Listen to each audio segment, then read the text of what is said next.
What is up, beautiful people? My name is Sky. This is Sunshine FC.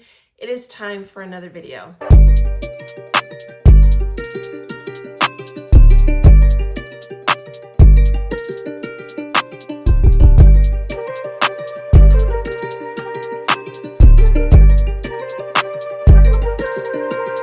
Okay, as you guys can see by the title of this video, it is time to step into Manchester United history with the first two chapters of Manchester United, the biography. And I have to tell you, I have been dying to talk about these two chapters. I have to give kudos to Jim White, because if you're a fan of Manchester United, I highly recommend this book.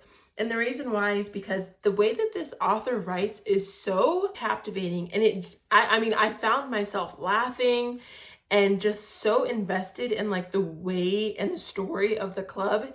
And it's all credit to the author, because the way he's able to kind of tie in the old with the new in each chapter also is very cool as well. And so I kind of just want to go over, as you can see, I've tabbed a few things.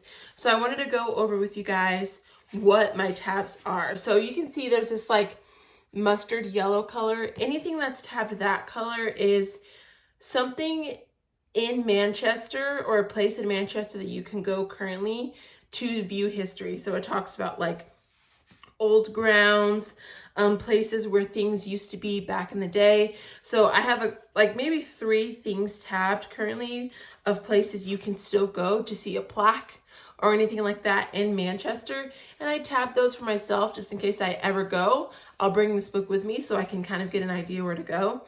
And then I also have this red color, and the red color is just like any cool facts or beautiful writing, just really cool things that I think that I want to remember. I tabbed that red color, and then we have this gray color, and anything that color are people. So for instance, there's a few key players and managers that we were introduced to in the first 2 chapters, so I wanted to tab those so I can just go back and kind of recall who those people were. I have to say, I was laughing, gasping. I thoroughly enjoyed my time with this, and I felt like it was just like a fun documentary that I was reading on the club. But honestly, I think the thing that was so interesting and what kept me so invested is the fact that so many things that happened then, it is so eerie how similar things are to the club now. Like, history truly does repeat itself. And I think if a Manchester United fan were to read this now, you would be just like, wow, that's crazy. So let's get into the review of the first 2 chapters. So chapter 1 is called A Bunch of Bouncing Heathens. And so the timeline, I guess I should have mentioned, between chapter 1 and chapter 2 starts at the beginning of the club in 1878, I want to say. And then we go to 1917. In this chapter, we're talking about Newton Heath, which you all know. Newton Heath is where we got our foundation. Newton Heath Heathens, that yellow and green color. And it just talked about how we kind of got our start there.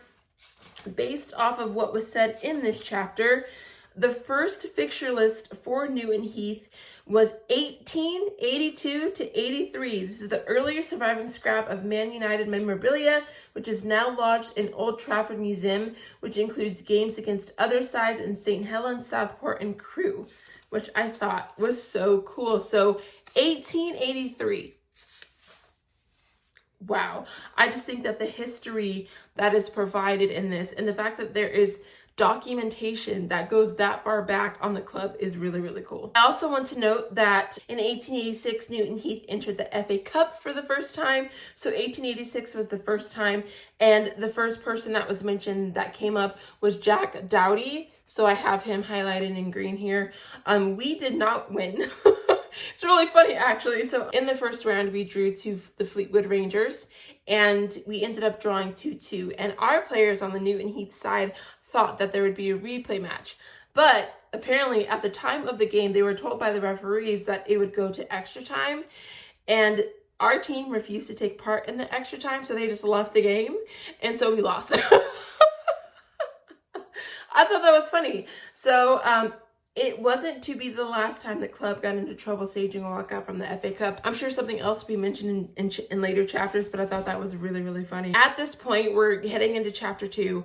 At the end of chapter 1, Newton Heath, as it stands, they're broke. With English football at this point in its growth, it's split into 2 divisions, right? So I'm just going to read this here. The Football League had decided to expand into 2 divisions. Newton Heath were asked to join. So basically now we're stepping into a more organized sort of football league, whereas here it's like Newton Heath really is grassroots football, if there's a way I could describe that. It's on the ground. It's working class men that are in the mines, in the industry field, that were basically representing their company, if that makes sense. And so technically it wasn't really a football club. I mean, it was, but it was just people of that Newton Heath business coming together to play different companies and clubs around the area. Now, of course, it gets way more organized, and you see that here. Newton Heath, okay, is to be placed in the 1st division, where nearby rivals Ardwick, soon to be rechristened Manchester City, were allocated a slot in the 2nd division. Thus was local pecking order established early on. So it's so funny to see how even back then, other clubs like Manchester City, we hear Liverpool, clubs like that were kind of getting their start as well, and how the rivalry started. The reason why I think fans, especially those from Manchester, are so proud of their histories, because it is those working class men, right? The reason why Newton Heath specifically was formed is because at the time, working in the industrial fields, very taxing on the body, very hard work, hard labor. So as a result, the men in the community at the time, they were drinking a lot.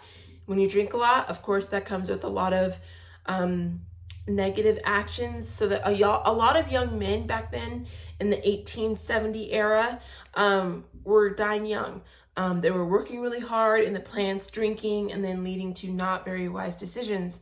So the Catholic Church in the area and the people of the community were thinking of ways to have a more healthy outlet. There was rugby at the time, but of course rugby is very violent, which is not a problem.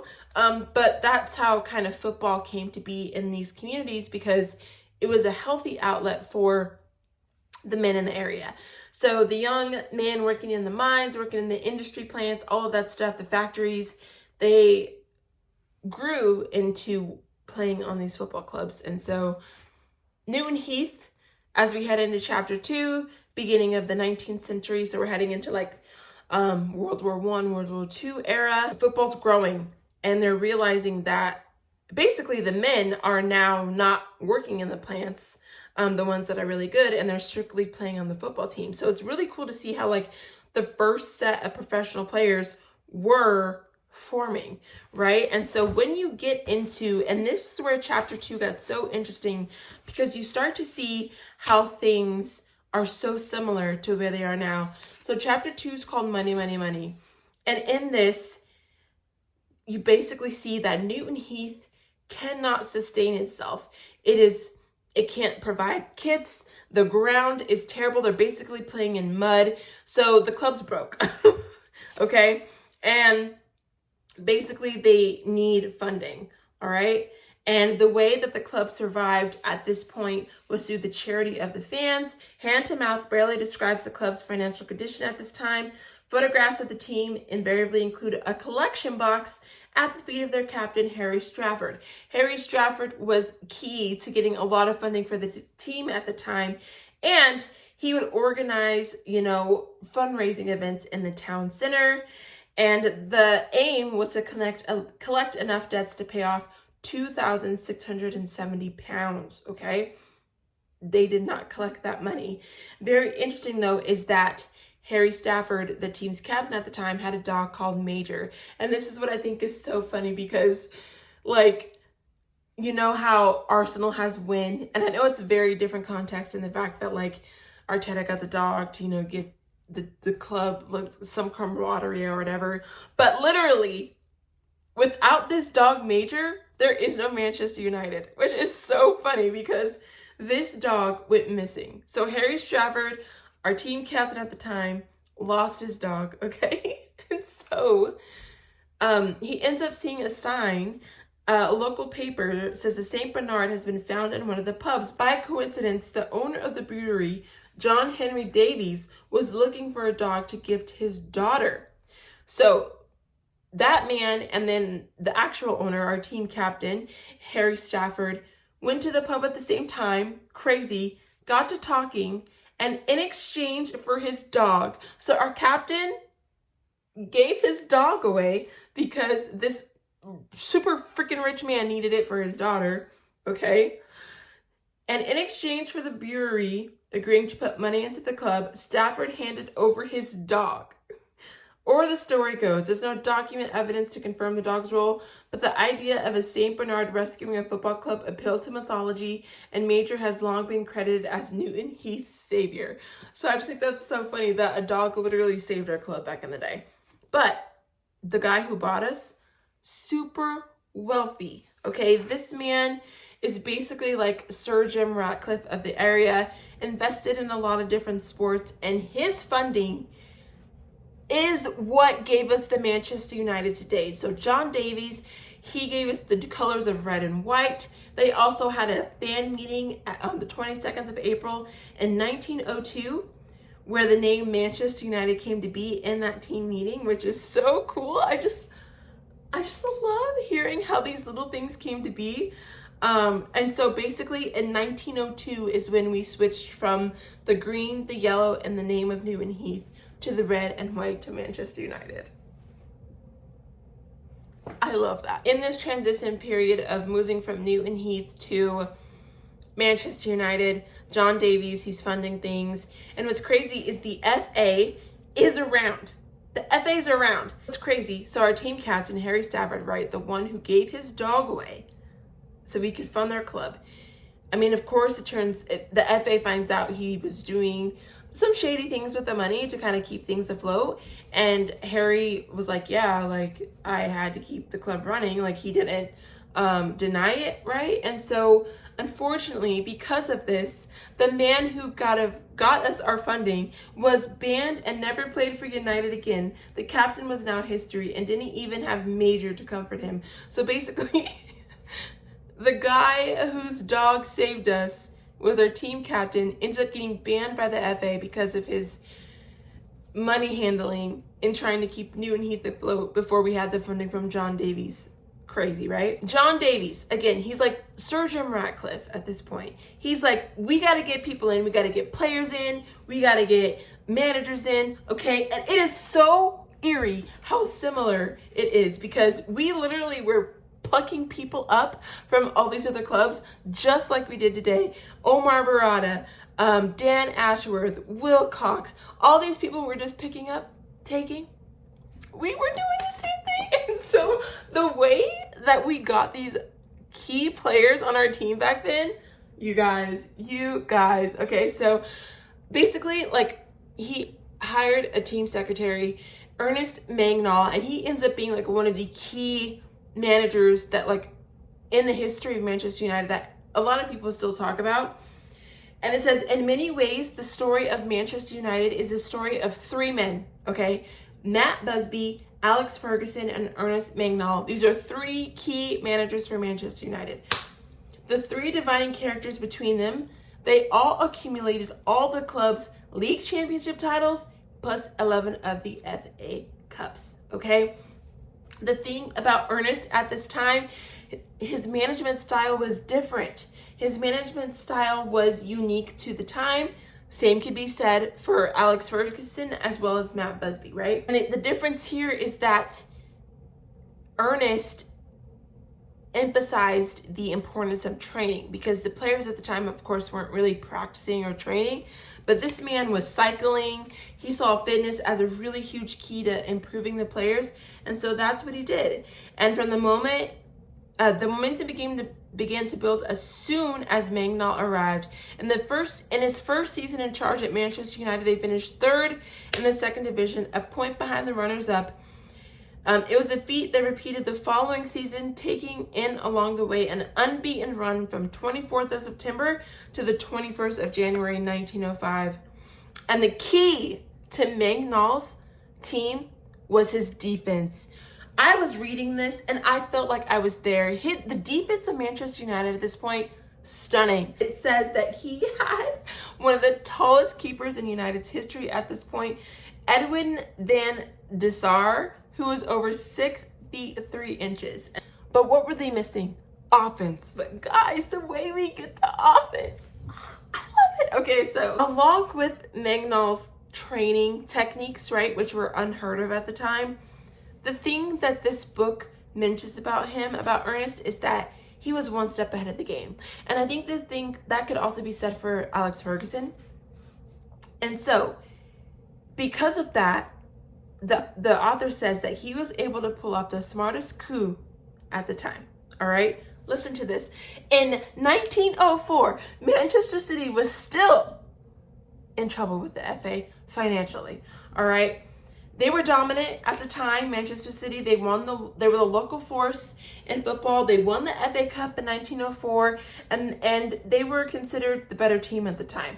All right, but an FA investigation found the club directors had breached rules on the maximum wage for players when they secretly handed out astronomical bonuses as high as £7 a man. That's crazy for winning the cup, right? Board members were in question. All of this stuff happened. So basically, in a bid to save what little assets they had until the end of the 1907 season, because they, of course, were investigating a previous year, they auctioned off their top players, okay, at a hotel. And so Ernest heard about this and knew this was going to happen ahead of time. So as a result, he was the first one there, okay? He was tipped off by a city insider, and as a result, he got there first, and before anybody else had shown up, he had already signed Meredith, together with Herbert Burgess, Jimmy Bannister, and the Bullocking center forward, Sandy Turnbull. Sandy is a key name for Manchester United history, all on free chancers. Virtually the forward line of the most attacking side in the country was grafted onto the best defense around. And what reads like an Edwardian prototype for Alex Ferguson's 2007 championship winning side, Magnall now had the winning formula. So basically, we got Man City's forward line, the best in the country at the point, for free, because they had FA breaches at the time, matched it with our already amazing defense.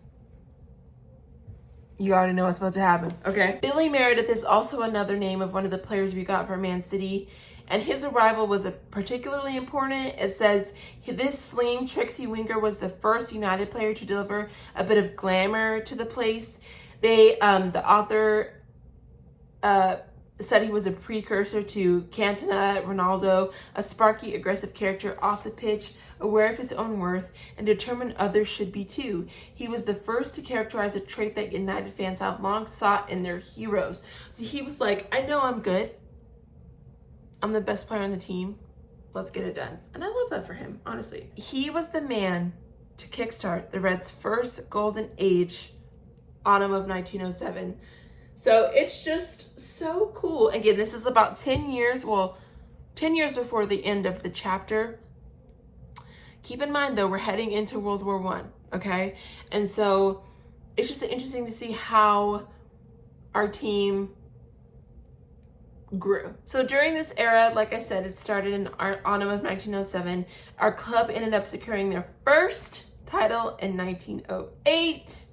Okay, and then we had another good year. And then in 1909, we ended up winning our first FA Cup. The town was happy. There's a lot of people there, and it's really cool. But it's crazy because I'm sure you guys all watched the David Beckham documentary, right? And in that documentary, it brought up a concern of how Sir Alex Ferguson had an issue or a hard time with Beckham's fame, right? Because it really changed the sport, and that Beckham himself was a brand outside of the club. And it's crazy because in this moment, it was happening even then, because Billy Meredith, Sandy Turnbull, they ended up forming a professional footballers association in order to protect themselves and kind of insist on better wages for players. And so as they grew in popularity, they were kind of spearheading this Football Players Association to help the players protect themselves, basically, and make sure that they can live off of money they're making to play football, right? And Meredith, our best player at the time, so basically the Ronaldo, was spearheading this whole situation. And our John Davies, so basically our Ratcliffe, hated it. He hated it. He wanted it to stop. He wanted it to stop. And unfortunately it did.